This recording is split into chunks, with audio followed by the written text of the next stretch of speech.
Oh, hello everyone, surprise video. A couple of hours ago I released version 0.7.1, which is just a bug fix update, but there are some changes I think are worth announcing. So I will go through some of those. The most obvious one is all the mobs, all 27 of them I think, are now available in the spawn chest here, including the ones that you don't really see very often, such as the night shot, which are only accessible in some of the snow structures. But the more important ones include things like the assassin, the skidder, the mage, the blight, and the sand skull. Now, speaking of blight and mage, I have actually given them new attacks.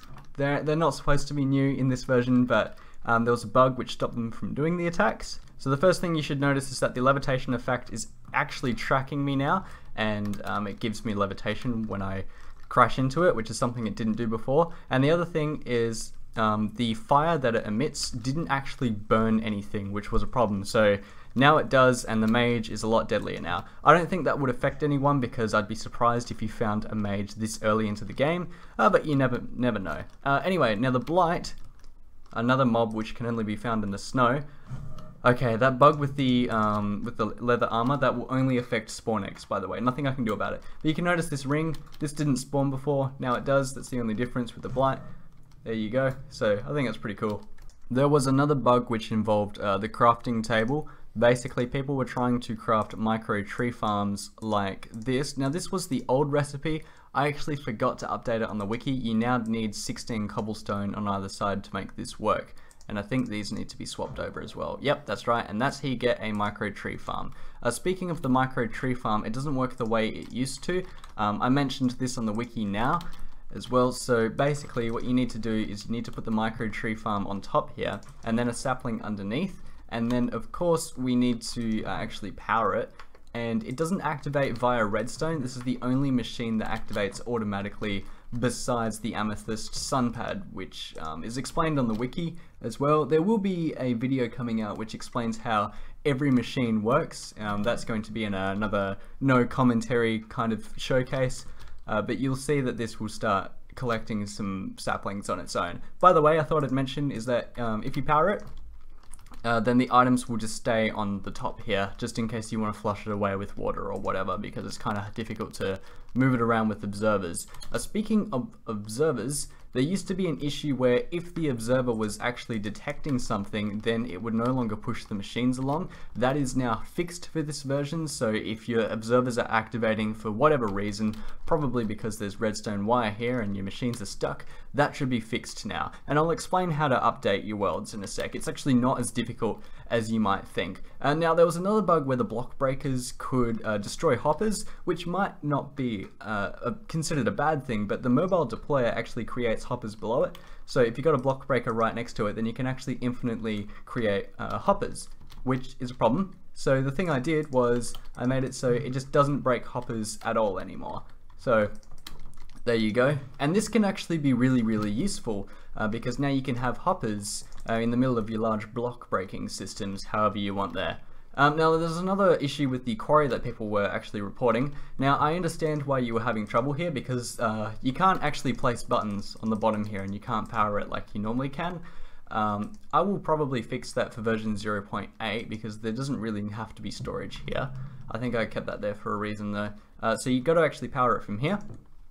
Now, it looks like it didn't work, but if I just place some glass around here, you'll notice that it is actually shooting a laser into the ground there. So that's good there. And people were also complaining, hey, it's not picking up the items. Well, that's what the collector is for. So let's grab a collector here, and I'm just gonna suspend it up here. The collector should collect items like that. There you go, and it will spill out everywhere, so you will need an elaborate hopper system for this to work properly. This next thing isn't actually a bug, but it's something I thought I'd mention. You don't actually need a power source to use the XP collector to display and withdraw things. That's what the XP rod is for. However, if you actually wanted to collect any experience from off the ground from your mob grinders or whatever, then if you were to do that, then that actually won't work. You will need a power source for that to happen. Now I understand that people have been having trouble getting out of here. I think that's got to do with the spread players command itself. So what I've done is I've increased the radius here. It used to just be 1 and then 0. Now if there's water above the player, then maybe that's causing the issue. So now I've just added a button here which you can press, which will create a block above the ocean. So now if you use this, it should work in theory. I'm not entirely sure though, we'll see. If this is a problem, then you can just teleport out. Here's something I also mentioned on the wiki, and it's also not a bug, but people say the passage gem won't work. Now that might seem true at first until you read the wiki and it tells you that it only works on grass. There's a good reason for that, and that's so it doesn't actually damage structures that are already built. So sorry if you're trying to use this in the desert, it's not going to work there. Maybe I'll update that for version 0.8, which I'm going to talk about soon. Some people are submitting this as a bug report when it's not actually a bug. People say you can place down the command blocks with the amethyst. Try that again in survival world mode and you'll see that that won't work at all. It just kind of behaves like a normal gem. Now annoyingly, this next bug is something I can't really fix without destroying the Haven Witcher completely, which is something I'm going to have to do for version 0.8 I think. But anyway, I'm going to summon in a Haven Witcher, and basically the bug is the Haven Witcher summons in a ghast when it attacks you, so obviously the achievements are going to count for that. So if I do this, I will actually get an achievement for that when it's not really that deserved. And I think there's another one where you can get an achievement for bringing a ghast into the overworld somehow if you do this in a very specific way. So I'm probably going to have to change you in the next update, sorry mate. Lastly, lots and lots of people were having trouble with the resource pack, and it turns out that that's actually an issue with Mediafire. So if the Mediafire download didn't work for you, please try the Dropbox one next time, and I think that will work for you as well. If not, then there's more instructions which will tell you how to fix that. I hope it works out. And the last thing I did was tweak the way spawning works in some areas. So that will hopefully reduce a lot of lag in the desert especially, and the jungle. So let me know your feedback about that. I understand that there's a lot of repetitive mobs, and that's actually going to be the next thing I was going to talk about. I actually have 0.8 all planned. Well, not all of it, just a lot of it is planned. The theme is going to be quality, and that's going to get rid of all the kinks that come with 0.7, because it's not perfect.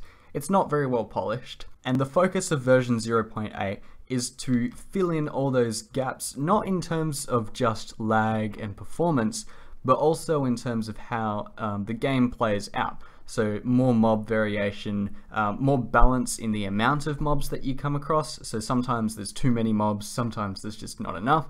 And just the overall look of things just needs to be more polished. So that's going to be the focus of version 0.8.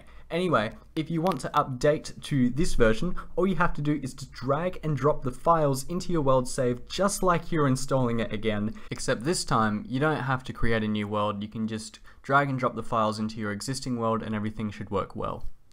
Anyways guys, thank you for your enormous support of 0.7. I really appreciate all your comments, and I'm glad that people are sharing the videos. It's great to see lots of exposure, lots of retweets, people talking about it, and it's just really nice to hear.